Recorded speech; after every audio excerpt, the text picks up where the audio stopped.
중국 베이징에서 중국판 수도 직하대 지진이 일어날 수 있다는 경고가 나오고 있습니다. 1976년 7월 28일 3시 40분경 중국 수도 베이징의 수도권 당산시에서 중국 근현대 역사상 최악의 지진이 발생했습니다.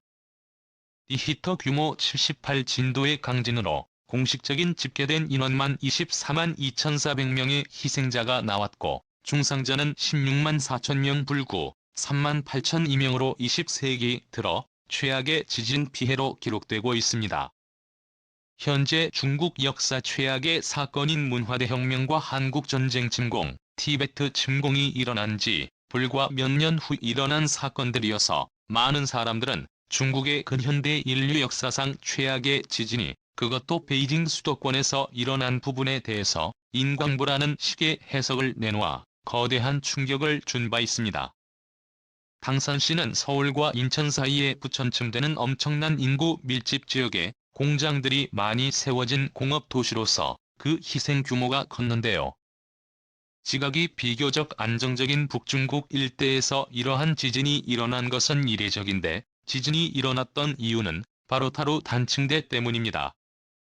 타루 단층대는 한국의 동인문화권과 중국의 화족 문화권을 가르는 지리학적 구분선으로도 불립니다. 삼둥반도와 중국을 갈라놓고 있고 한반도와 남만주 옛고구려의 직접 통치 영역과 중국 대륙을 갈라놓는 골짜기와 같은 지형입니다. 이 단층대에서 한반도판과 중국판이 서로 만나면서 수도 베이징 근교를 타격한 것으로 분석됩니다. 놀랍게도 이 단층대가 다시 활성화되어 베이징을 덮칠 수 있을 뿐 아니라 해수면 상승 등의 여파로 한반도와 중국 대륙이 서로 분리될 수 있다는 분석까지 나옵니다. 국토전략TV 한반도는 지질학적으로 매우 안정적인 땅덩어리입니다. 환태평양 불의 고리로부터는 일본 열도가 한반도를 지진으로부터 완벽하게 보호해주고 서쪽으로는 중국과 한반도를 구분 짓는 타루 단층대가 한반도를 지진으로부터 보호해줍니다. 놀랍게도 타루 단층대를 기준으로 과거 고조선의 문명권과 흡사해 과거 고조선의 세력 범위가 얼마나 한반도의 털을 잘 잡았는지 알 수 있습니다. 가장 지질학적으로 안정적인 곳에 고조선이 털을 잡아 다스렸던 것입니다. 그런데 최근 타루 단층대가 땅 밑으로 주저앉으면서 중국판 수도직하 지진이 발생할 수 있다는 경고가 나옵니다. 일본도 100년마다 한 번씩 발생하는 수도 직하의 지진을 우려합니다. 중국은 북한의 잦은 핵실험, 기후변화, 그리고 중국 베이징 수도권에서 과도한 지하수 사용 등으로 인한 지각 불안정으로 타루 단층대를 자극할 수 있다는 경고가 나오고 있습니다. 놀라운 점은 지금 중국의 지각판이 심상치 않다는 점입니다. 지난 22년 6월 24일 경우에도 중국 신장 위구르 자치구 우르무치 근교에서 4.9 규모의 지진이 발생한 바 있고 쓰촨성에서도 지속적으로 지진이 발생하고 있습니다. 6월 초에도 쓰촨성에서 진도 6.1의 지진으로 최소 4명의 희생자가 공식 집계되면서 중국 대륙판이 요동치고 있습니다. 주로 서부권에서 지진이 발생하고 있는 상황인데 지각판의 동쪽 끝에 자리 잡은 타루 단층대, 그 중에서도 베이징, 수도권 일대로 그 힘이 쏠리고 있다는 분석이 나오고 있습니다. 1970년대의 희생자는 약 30만 명 이상에 육박하지만 지금 베이징 수도권은 중국 최대 인구 밀집 지역으로 성장한 상황으로 만약 지금 베이징에서 사태가 발생할 경우 인류 역사상 보기 드문 참사이 발생할 수 있다는 경고가 나오고 있습니다.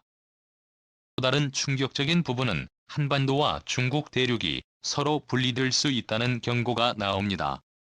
저는 1976년 당산대 지진의 경우에는 당산시 일대가 바닥으로 수미터가량 내려앉자 그 인명피해가 매우 컸습니다. 이를 사실상 중국함 수도직하대 지진으로 분석하고 있고 일본에서 가장 두려워하는 지진의 한 형태입니다. 그런데 타루 단층대에서는 지진이 발생하면 이러한 직하의 형태, 즉 바닥으로 땅이 주저앉아버리는 형태의 지진이 발생함으로 인해서 발해만의 바닷물이 타루 단층대를 따라서 유입될 수 있을 것이라는 경고가 나옵니다. 한반도와 중국 대륙이 점점 분리가 될 수 있다는 겁니다. 현재도 타로단층대를 따라서 과거 요동과 요새를 구분지었던 류와 강이 서해, 즉 팔만 방면으로 빠져나가 고대사적으로 중국과 고구려 고려와 중국을 구분짓는 강이기도 했습니다. 그런데 타로단층대가 점점 벌어지고 밑으로 주저앉기 시작하면서 강이 면적이 넓어지면서 발해만의 해수가 유입돼 하나의 거대한 해협이 중국 대륙과 요동지방과 한반도를 구분짓는 거대한 해상 경계가 생길 수 있다는 겁니다. 놀랍게도 타로단층대는 현대의 중국을 중심으로 한 정치와 밀접한 연관이 생기고 있습니다. 바로 타로단층대를 기준으로 서쪽은 중국 공산당의 세력, 그리고 동쪽의 산둥 반도, 그리고 상하이와 동부 해안지대에는 친서방의 기류가 포착되고 있는 것입니다. 친서방의 노선을 잘 따르던 중국의 3대 정치 파벌인 상하이방의 경우에는 근거지가 이 타로단층대를 기준으로 동부 지역에 자리 잡고 있고, 자신들은 중국인이 아닌 동이족이라는 정체성을 갖고 있는 산동 반도의 주민들 역시 타로단층대를 기준으로 중국 공산당 체제와는 다른 친서방적 기류가 형성되고 있다는 점입니다. 타로단층대를 기준으로 한국과 적대적인 세력과 거리를 둘 수 있는 지리학적 변동이 지진을 동반한 지각 변동을 통해 국제 지정학적 기류가 달라질 수 있을 것으로 분석됩니다.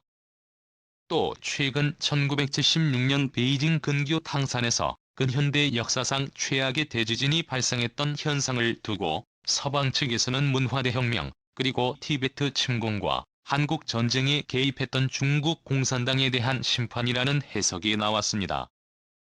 그런데 안타깝게도 현재 불과 며칠 전까지만 해도 진도 5 이상의 강진이 발생하고 있는 스촨성, 그리고 특히 신장 위구르 자치주 일대는 심각한 인권 탄압이 자행되면서 서방의 우려가 쌓이고 있습니다. 신장 위구르 자치주는 중국인과는 다른 백인종 계통의 민족이 살고 있습니다. 과거 돌궐 민족으로 불리던 터키인들이 신장 위구르족 속으로 불리며 별도의 자치구를 형성해 살아가고 있는데, 지난 2000년대 초 신장 위구르 분리독립 세력에 의한 테러 사건이 중국에서 발생하면서 대대적인 탄압이 신장 위구르 자치구에서 발생하기 시작했습니다. 과거 제2차 세계대전 당시 독일 정부가 행했던 악행 이상의 것으로 분석돼 현재 서방의 대중국 압박 전략의 주요 원인 중에 신장 위구르 인권 탄압 사건이 있습니다. 뿐 아니라 홍콩에서 영국과의 약속한 자치권 인정 역시 중국이 무시해버리고 홍콩의 민주화, 시위대 탄압, 그리고 대대적인 홍콩 시민들에 대한 검열 등이 이루어질 뿐 아니라 남중국 해상에서의 동남아시아 이웃국가 위협도 대만 침공 위협 등을 벌이며 중국은 지난 1976년 때보다 더욱 심각한 정치적 우려가 있는 상황입니다.